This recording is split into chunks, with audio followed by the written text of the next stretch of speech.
ভালোবাসার সপ্তাহের সূচনায় rose day.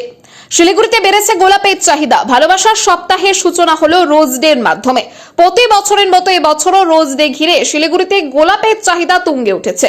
সকাল থেকে শহরের বিভিন্ন ফুলের দোকানে গোলাপ কিনতে ভিড় জমাতে দেখা যায় ক্রেতাদের। প্রিয় মানুষকে ভালোবাসার বার্তা জানাতে রোজ ডেতে গোলাপ উপহার দেওয়ার রীতি বহুদিনের। সেই কারণে এই দিনটিকে কেন্দ্র করে ফুলের বাজারে বিক্রি উল্লেখযোগ্যভাবে বেড়ে যায় বলে জানান ব্যবসায়ীরা। শিলিগুড়ি বাজারে স্থানীয় গোলাপের পাশাপাশি ডাচ গোলাপেরও ভালো চাহিদা লক্ষ্য করা যাচ্ছে। লাল ও হলুদ সহ বিভিন্ন রঙের ডাচ গোলাপ ক্রেতাদের আকর্ষণ করছে। ফুল বিক্রেতাদের কথায় স্থানীয় লাল গোলাপের দাম শুরু হচ্ছে প্রায় 20 টাকা থেকে, অন্যদিকে ডাচ গোলাপের দাম তুলনামূলক অনেকটাই বেশি, যা প্রায় 80 টাকা করে বিক্রি হচ্ছে। তবুও ক্রেতাদের আগ্রহ কোনো ভাটা পড়েনি।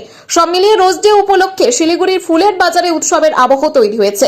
ব্যবসায়ীরা আশা প্রকাশ করেছেন প্রতি বছরের মতো এবছরও ভালো বিক্রি হবে এবং ভালোবাসার সপ্তাহ ঘিরে ফুলের চাহিদা আরো বাড়বে। এবছরে গোলাপের চাহিদা আছে, দিনকে দিন বেড়েই যাচ্ছে।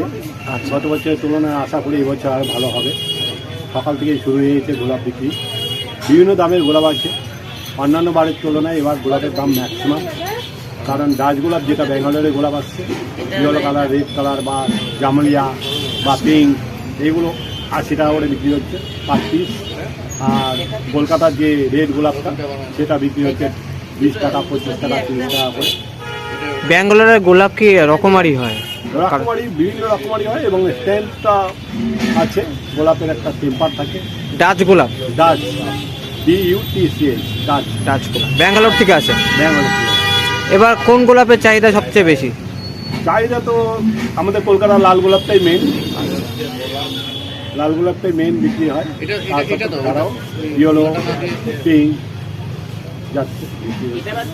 এবার কেন বেশি দাম গোলাপের, কি মনে করছেন? এবার ওয়েদারে একটা ডিফারেন্স ছিল, সেই জন্য অনেক জমিতেই চাষ হয়নি ঠিক মতো, যার জন্য দামটা বেশি আছে। কি আশা রাখছেন এবছর কেমন আপনার দোকানে বিক্রি হবে গোলাপের? আশা রাখছি গত বছরের তুলনায় এবার ভালোই হবে। আচ্ছা, আপনার নামটা? আমার নাম রণপতি সিং।